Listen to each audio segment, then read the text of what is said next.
এটা হলো এখানকার ডিজাইন, ওপারেও ডিজাইন।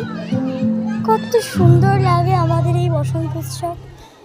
সব প্রতি বছর আসে এরকম একটা বছর, আর আমরা এই বছরে মন খুলে হোলি খেলতে পারি, মন খুলে আবির খেলতে পারি, খুব মজা হয়।